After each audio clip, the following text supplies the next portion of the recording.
Hello বন্ধু, আসসালামু আলাইকুম। কেমন আছেন সবাই? আশা করছি সকলে ভালো আছেন। স্ক্রিনে আপনারা যে মানুষটিকে দেখতে পাচ্ছেন, এই মানুষটিকে চিনে না বাংলাদেশের এমন কোনো মানুষ নাই।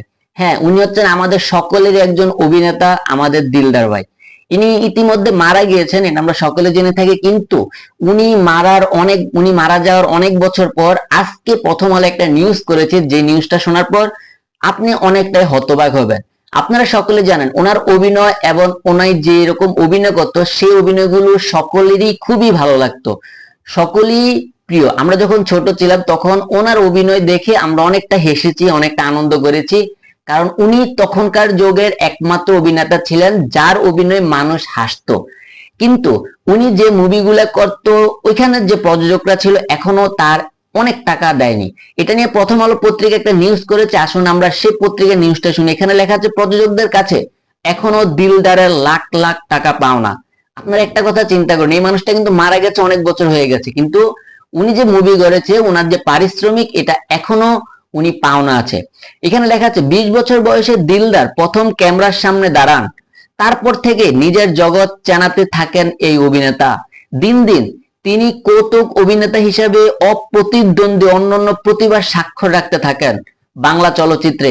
এক সময় তার জন্য লেখা হতে থাকে আলাদা গল্প। এমনও সময় গেছে প্রযোজকদের আস্থা ছিল দিলদার মানে হিট ছবি। মানুষকে হাসিয়ে তিনি পেয়েছেন যেমন খ্যাতি, তেমনি কাজের স্বীকৃতি রূপ চলচ্চিত্র পুরস্কার। তিনি মারা যাওয়ার পর বাংলা চলচ্চিত্রে কৌতুক অভিনয়ের সে জায়গা এখন খালি রয়ে গেছে। শক্তিমান এই অভিনেতার জীবন দশা ও শূন্যতা নিয়ে ভাবতেন। তিনি জনপ্রিয় হিসেবে নায়কদের চেয়ে কোন অংশে কম ছিলেন না। আসলে এটা প্রথম আলো লিখেছে, কিন্তু এটা শেষ পরিণতি হচ্ছে উনি যে মুভিগুলা করতো ওই মুভিগুলার এখনো পারিশ্রমিক এখনো এই দিলদার বার পায়। মানে উনি যে পরিমাণ টাকা পয়সা ইনকাম করেছে তার থেকে অর্ধেক টাকা ওনাকে দিয়েছে, পরবর্তী অর্ধেক টাকা এখন পর্যন্ত ওনাকে দেওয়া হয়নি। এই মানুষটা কিন্তু পৃথিবী ছেড়ে অনেকদিন আগে চলে গেছে। একটা সময় এই দিলদার ভাই একমাত্র আমাদের হাসাতে পারতেন।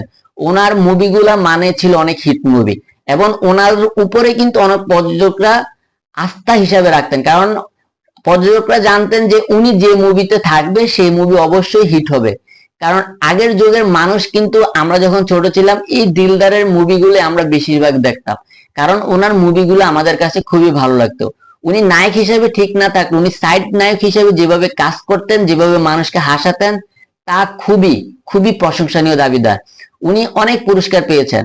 আমাদের এটাই দাবি, উনি যে পরিমাণ পারিশ্রমিক পাওয়ার কথা ছিল তা অবশ্যই তাকে পরিশোধ করে দেওয়া উচিত, এবং যেহেতু উনি নাই সেক্ষেত্রে ওনার পরিবারের হাতে যাতে ওনার টাকাগুলো হস্তান্তর করে, এটাই দাবি জানাচ্ছি। আজকে ভিডিওটি এ পর্যন্তই। যদি ভিডিওটি ভালো লেগে থাকে অবশ্যই চ্যানেলটি সাবস্ক্রাইব করে রাখবেন, পাশে থাকা বেল বাটনটি অন করে দিবেন। দেখা হচ্ছে পরবর্তী ভিডিওতে। সুস্থ থাকুন, ভালো থাকুন, আল্লাহ হাফেজ।